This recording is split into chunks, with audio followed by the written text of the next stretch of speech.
Hello Americans channel. This video is made by free videos from Storyblocks, and these images and video we use just for explanation, and it's free use also. As Officer Mark prepared for his long-awaited date, little did he know it would end in handcuffs and a courtroom drama. Arrested unexpectedly during dinner, the jury's faces turned pale as his date stepped forward to testify. But what she revealed left everyone stunned and questioning the officer's integrity. Police officer arrested during date. Court jury turns pale after his date testifies this. Mark simply couldn't believe that this was really happening. He hadn't done anything wrong. He took pride in being a police officer, and he would never do anything to break the law. Yet now, he found himself in the back of a police car with handcuffs on as he was being taken to his cell at the station. "Listen to me, please.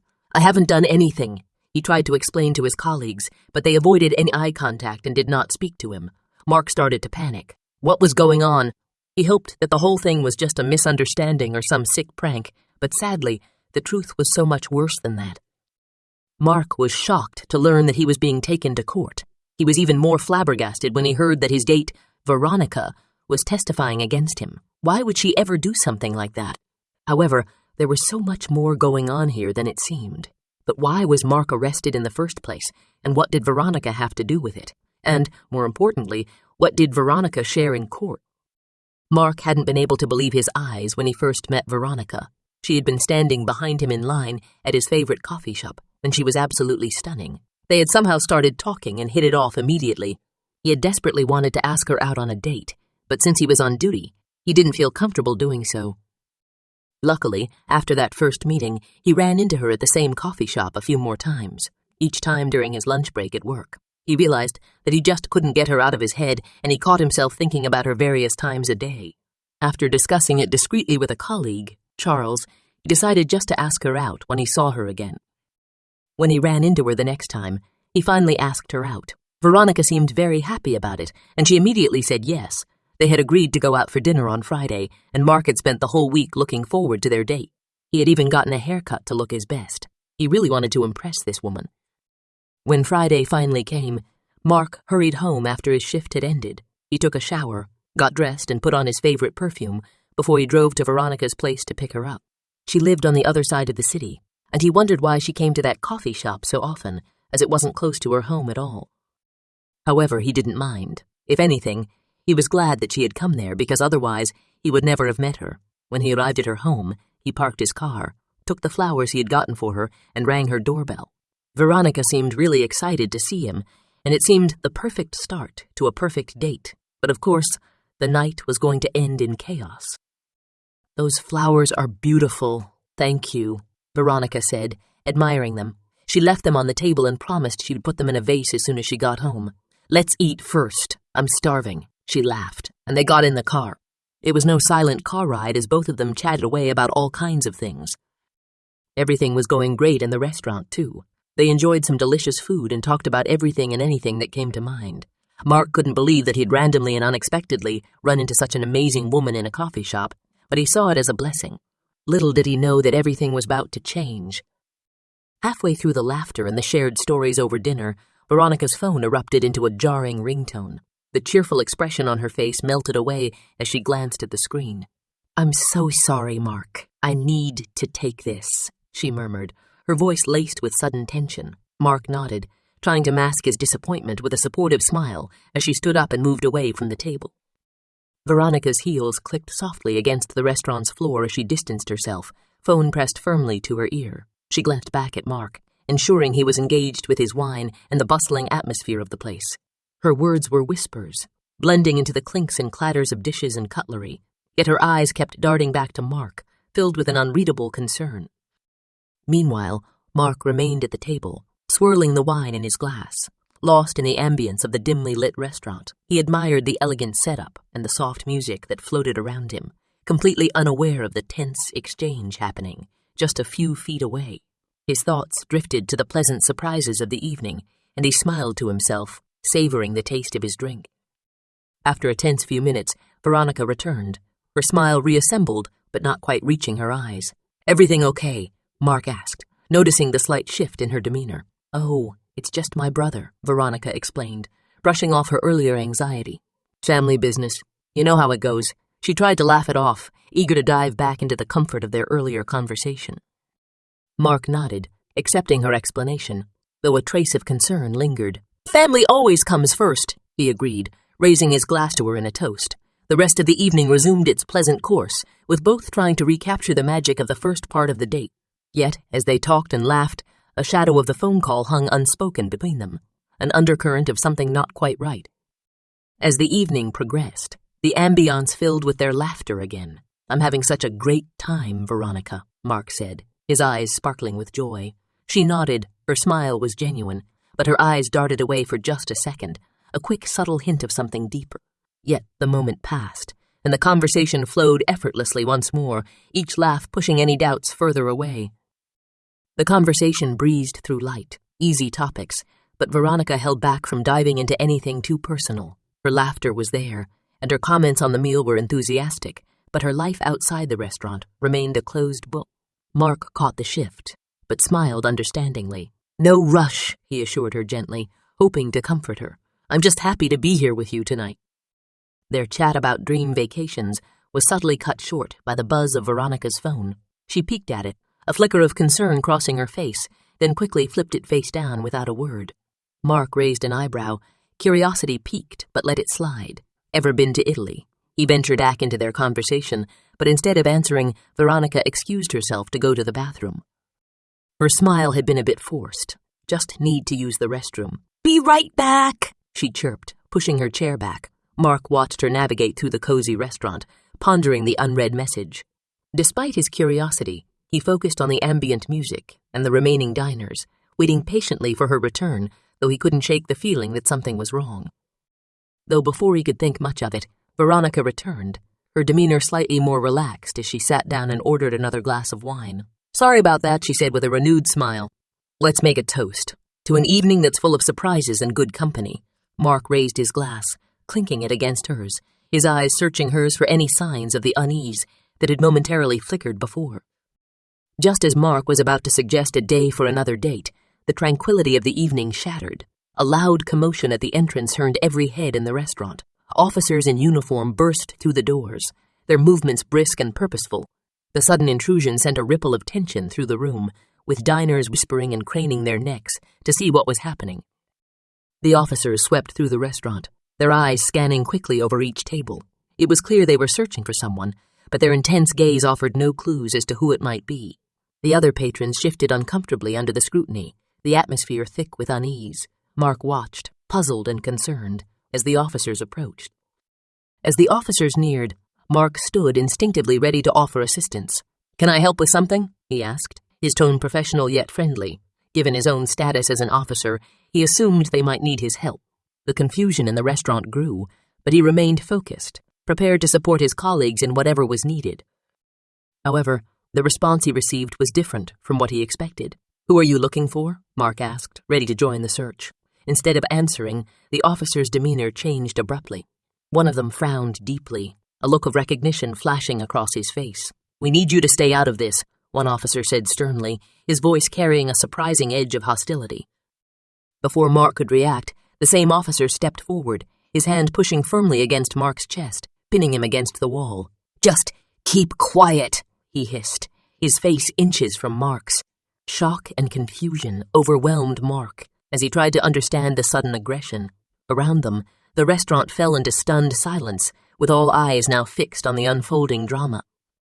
Mark chuckled nervously, assuming this had to be a prank. "Okay, guys, very funny," he said with a forced laugh, looking around for someone in on the joke, but the stern faces of the officers told a different story. There was no humor in their eyes, only a serious intent that made Mark's laughter die in his throat as reality began to set in. One officer, his expression unreadable, swiftly pulled out handcuffs and clasped them around Mark's wrists. As he recited Mark's rights, the familiar words felt alien and cold. "You have the right to remain silent," he began, and Mark's heart sank. The click of the cuffs echoed absurdly loud in his ears, and a sense of dread began to creep over him as he looked over to Veronica, trying to convey that he had no clue what was happening. The room was silent except for the murmurs that now started to bubble among the diners. Mark, still in disbelief, turned to his colleagues, pleading, "Guys, you know me. Guys, you know me. I wouldn't but his words fell on deaf ears. The officers stood firm, their faces void of the camaraderie Mark had expected. The weight of the public's gaze felt heavy, their stares piercing him with silent judgment. Mark couldn't bring himself to look at Veronica. The humiliation of being handcuffed and detained in front of her was overwhelming. She must think I'm a criminal, he thought, the shame burning hotter than the handcuffs around his wrists. He felt his chances with her evaporating like mist, the night's earlier magic now a distant, bitter memory. While Mark grappled with his mix of emotions and the shock of his situation, he failed to notice Veronica quietly conversing with another officer. She spoke earnestly, gesturing subtly as she recounted her version of events. It had just been out of Mark's line of sight, and being caught up in his own distress, he hadn't noticed as his troubles would now only begin. As they walked him to the squad car, Mark kept saying, "You've got the wrong guy." His voice was full of desperation, but the officers just didn't seem to care. They nudged him into the backseat, the door slamming shut with a sound that felt final. As the car sped off, Mark's thoughts raced. Surely they'd sort this out at the station. The ride was quiet, except for the low buzz of the radio. Mark tried explaining a few times, but it was like talking to a brick wall. Eventually, he just leaned back, trying to calm down. "They'll figure it out when we get there," he told himself, hoping his words were true. He knew he hadn't done anything wrong, thus he had nothing to worry about, or so he hoped. But things didn't get any better at the station. They walked him down some stark, overly bright hallways and shoved him into a cell. The door slammed shut with an echo that chilled him. "There's a mistake," Mark repeated, but the officer didn't even pause. He just locked the door and left Mark standing there, his mind reeling.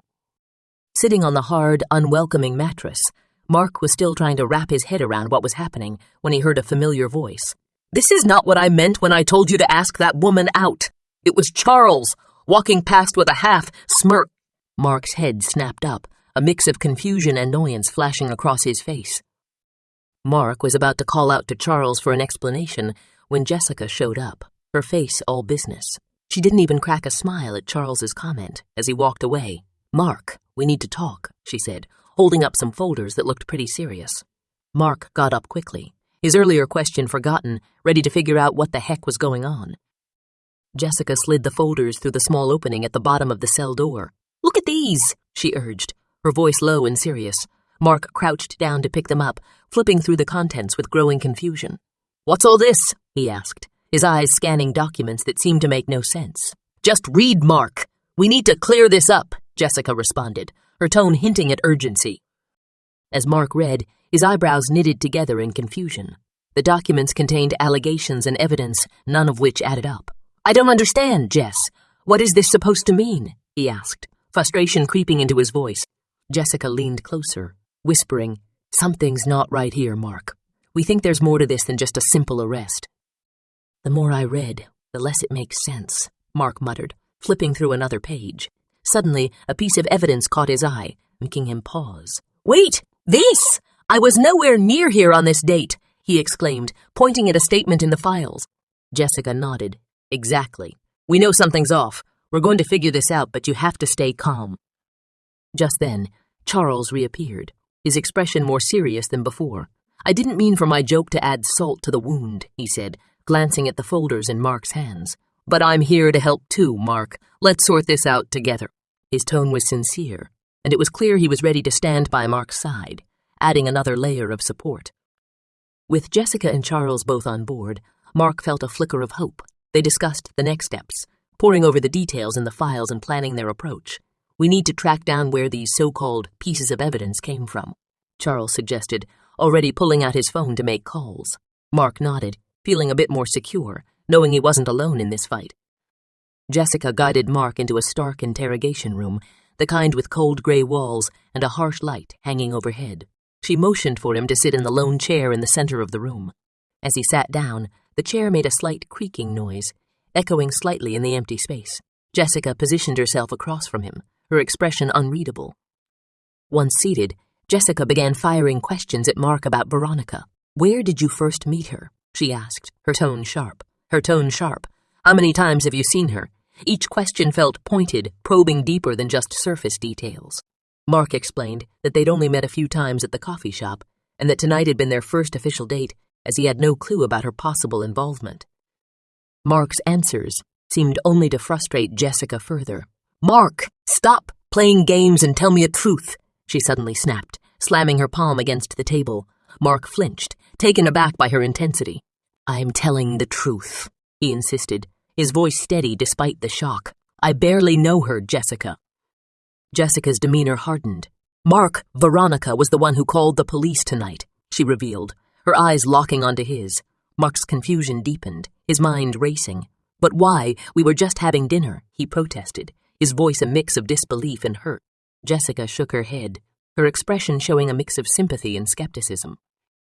The questions continued, each one more probing and uncomfortable than the last. Mark felt like he was shrinking under Jessica's intense scrutiny. Finally, after what seemed like an eternity, she stood up. "Let's go," she said curtly, leading him back to his cell. Mark followed, his thoughts a whirlwind of confusion and dread. Why had Veronica called the police on him? Mark never imagined he'd end up behind bars in his own workplace. Yet here he was, spending the night in a cold, uncomfortable cell. The harsh reality set in as he lay on the thin mattress, staring up at the ceiling. The sounds of the station, muffled voices and distant footsteps, echoed around him, a stark reminder of just how quickly things had turned upside down. When morning came, an officer approached Mark's cell with surprising news. "You're scheduled for court today," he stated matter of factly. Mark's heart sank. The words hit him like a wave of cold water. He had hoped for some resolution overnight, perhaps realizing a mistake had been made. Instead, he was facing a judge, and his anxiety surged. As he was escorted to the courthouse, Mark felt a mix of anger and helplessness. It seemed pointless to keep arguing with his colleagues, who clearly believed he was guilty of something heinous. "I'll just explain everything to the judge," he muttered to himself, clinging to the hope that the courtroom would be where he could clear his name. However, standing before the judge, Mark's hope quickly dissolved. The prosecutor read the charges aloud. "Stalking, harassment, and blackmail." "Absolutely not. I've done nothing like that." Mark interrupted, his voice filled with incredulity. The room fell silent for a moment, the weight of the accusations making Mark's head spin. He felt a profound sense of injustice, as if he were trapped in a nightmare. As the reality of the charges sank in, Mark's face drained of color. Stalking, harassment, blackmail. These words felt foreign, completely detached from who he was. There must be some mistake, he whispered to himself, his mind racing. The thought that someone could believe he could do such actions was devastating. Mark felt utterly alone, the courtroom walls closing in around him. After the shocking courtroom reveal, Mark was ushered into a small room where a lawyer awaited him. The man, Mr. Clark, stood as Mark entered, his face etched with concern and gravity. "Mark, I'm your appointed counsel," he said, extending a hand that Mark took mechanically, his mind still reeling from the accusations thrown at him moments earlier. Mr. Clark wasted no time. "Mark, the charges against you are severe," he began, sitting back down and gesturing for Mark to do the same. "From what I've seen, it doesn't look good." Mark felt a chill as he listened. The seriousness of the situation began dawning on him, and he struggled to keep his composure. Finally, feeling like someone might actually listen, Mark leaned forward eagerly. "It's all a huge mistake," he insisted. "I barely know Veronica. This has to be some sort of error." He looked into Mr. Clark's eyes, searching for any sign of belief or reassurance. The lawyer listened intently, nodding occasionally as Mark spoke, giving him hope that this nightmare might be resolved. Mr. Clark's next words, however, dashed any budding hope. "Mark, the police found compelling evidence in your apartment and on Veronica's phone," he stated flatly. Mark's heart sank. "But I didn't do anything," he protested weakly, the feeling of helplessness growing as he absorbed the gravity of what his lawyer was telling him. Mr. Clark pulled out a folder and laid out several photos and messages that allegedly tied Mark to the crimes. As Mark looked at the so-called proof, his eyes welled up with tears, the realization hitting him like a physical blow. "This can't be," he whispered, his voice cracking. The evidence was damning, and for the first time, Mark felt the full weight of his predicament. He was in deeper trouble than he had ever imagined. Mr. Clark shared the evidence the court would present in the case that baffled Mark. Photos of Veronica, taken without her knowledge, populated his phone, and some of her personal belongings were inexplicably found in his apartment. Mark stared at the items displayed before him, photos in a folder filled with details about Veronica that he had never seen before. "I've never taken these," he murmured in disbelief, his confusion mounting. Mark's shock was palpable, but he vehemently denied any involvement. "I didn't do this. Someone is setting me up," he insisted, his voice firm, despite the anxiety that plagued him.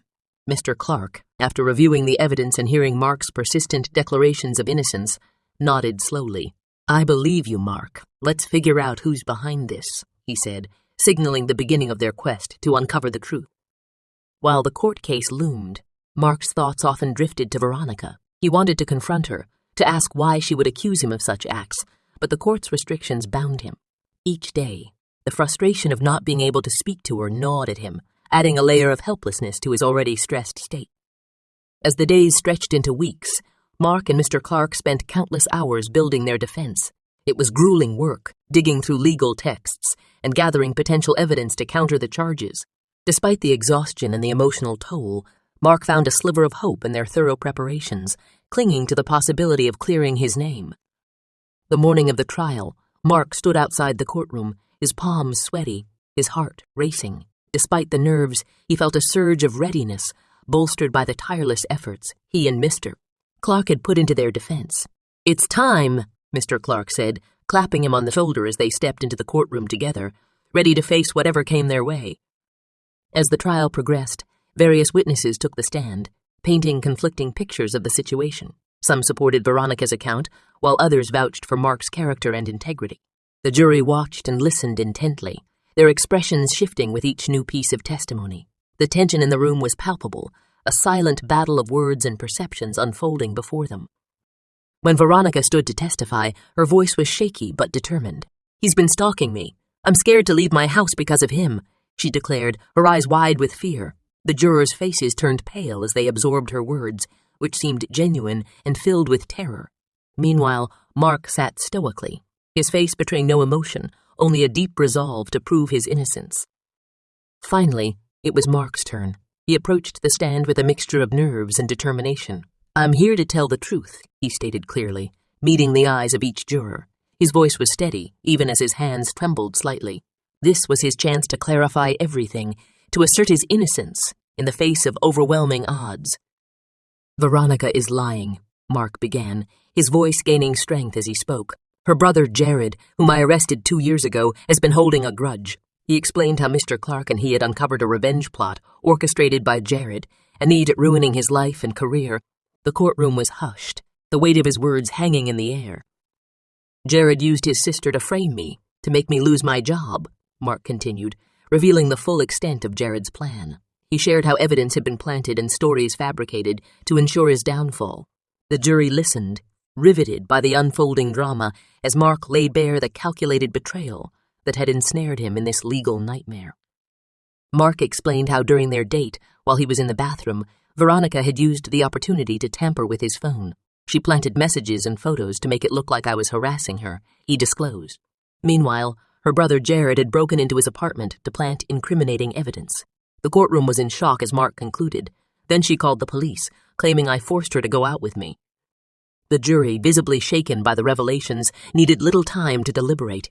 The evidence of the setup was clear, and they quickly returned a verdict. "Not guilty," the foreperson announced, and a wave of relief swept through the courtroom. Mark stood, a free man once more, the weight of the false accusations lifted from his shoulders. Immediately following the verdict, Veronica was arrested in the courtroom.